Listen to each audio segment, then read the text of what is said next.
afternoon or good evening sa inyong lahat yan. Tayo po ngayon ay magluluto ng beef shank stew.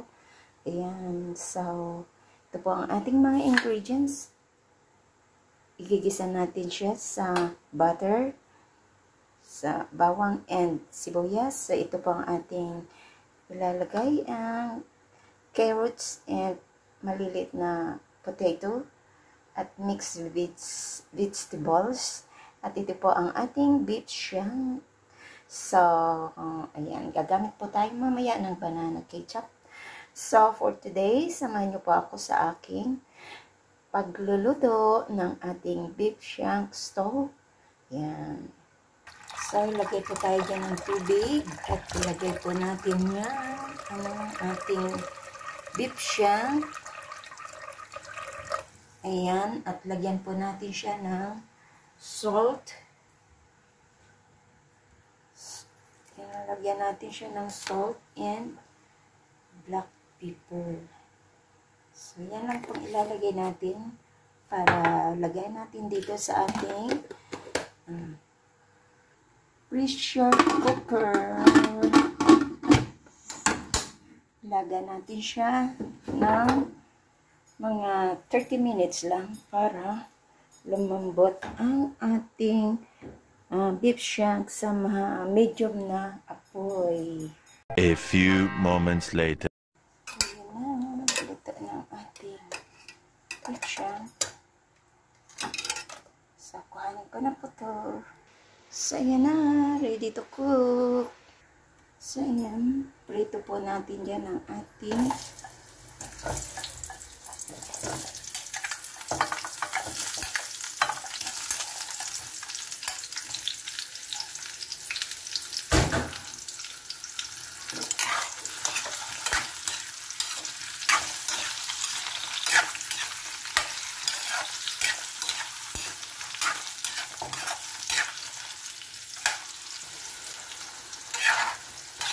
ayan, pwede na natin ito i-set aside. So, dito, ilagay na po natin ang ating butter.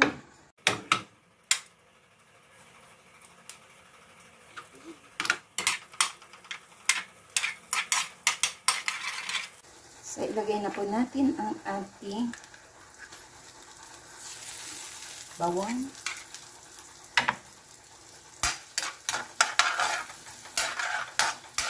3 cloves lang ng bawang to. At ilagay na natin ang ating onions.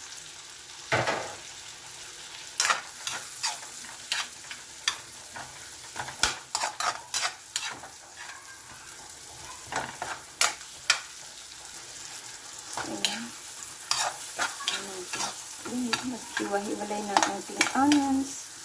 Depende po sa inyong pag-ano ko, ginanyan ko lang ang hiwa. Pag ganyan, okay na yan. So, ilagay ko na yung ating beef shank.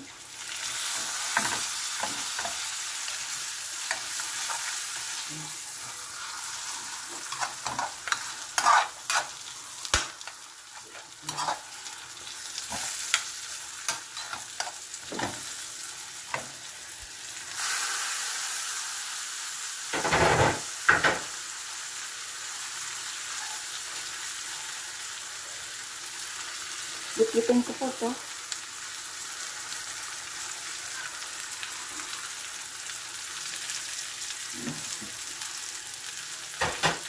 At maglagay po ako ng pieces.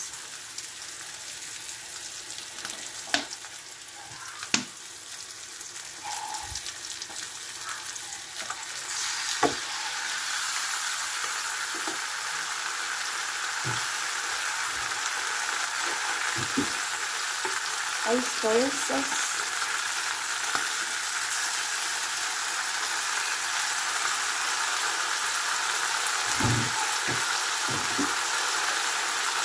Black pepper.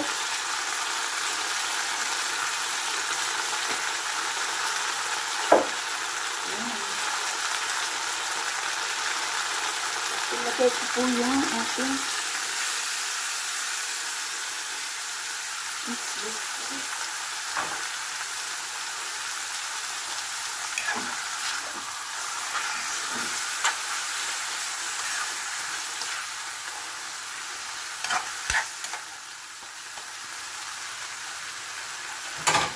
At ibuhos ko po yung ating pinaglagaan ng ating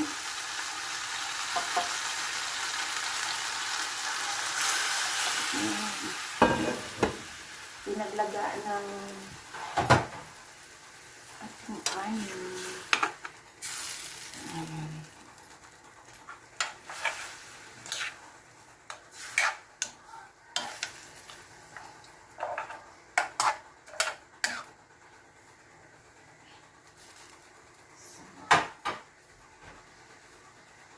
Ilagay ko na rin po yung ating prinitong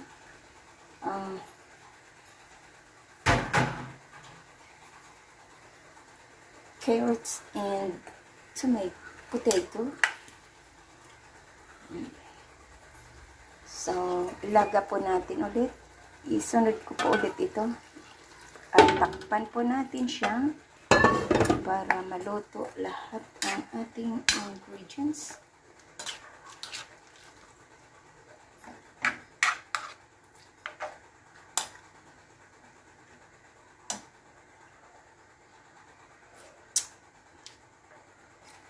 Ayan. So, maglagay pa ako ng kaunting salt.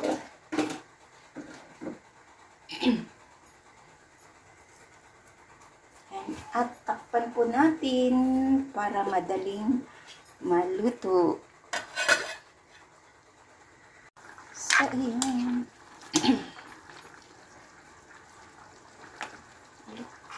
Tarin natin ang ating nag-iisang beef shank. Ayan. Nag-iisang beef shank.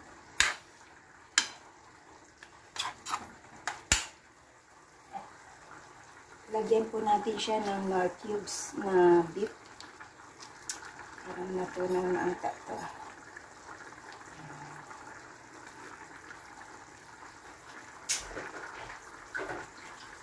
Tunawin na lang natin. Lapit na.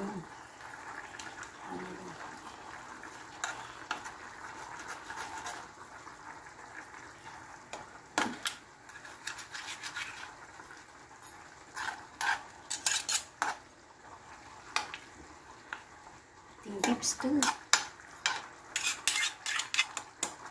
Dami. Tikman po natin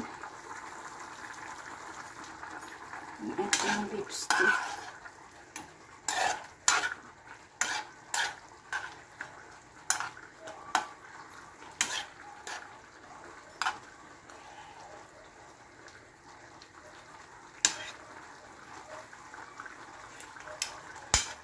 Wow, ang sarap. Sarap na niya.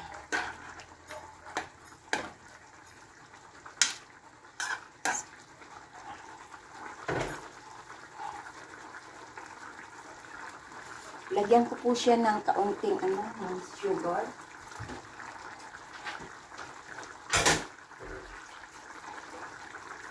Para medyo manamis-namis.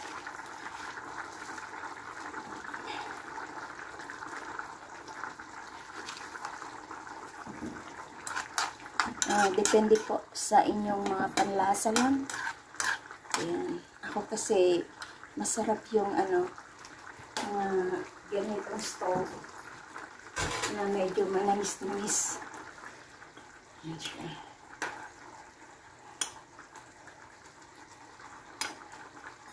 Sarap. Lumapot na yung sabaw.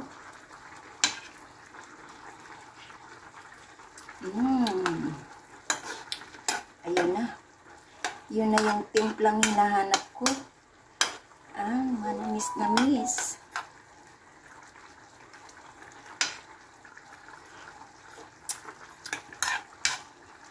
Ang sarap. So, ang anghang niya ay hindi siya ang nilagay kong sili, hindi gaano. Lagyan ko po siya ng hot sauce para merong siyang kagat na tinatawag.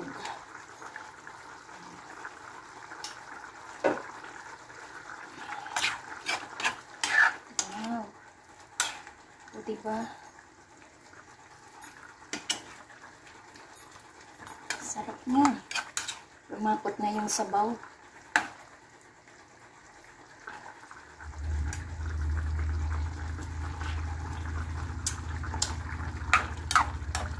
It's yummy.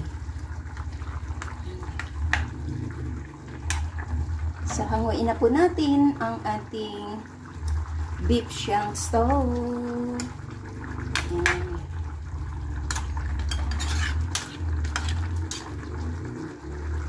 Sarap na ito.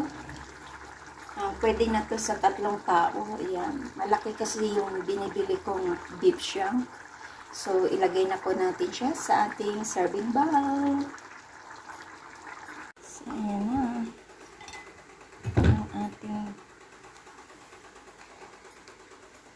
Ang ating beef shank stew.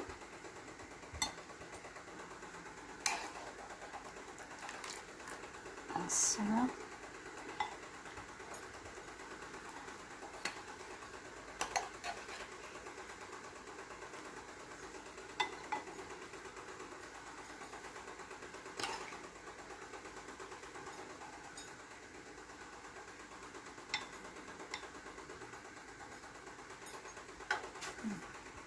So, ayan na ang ating beef shank stew.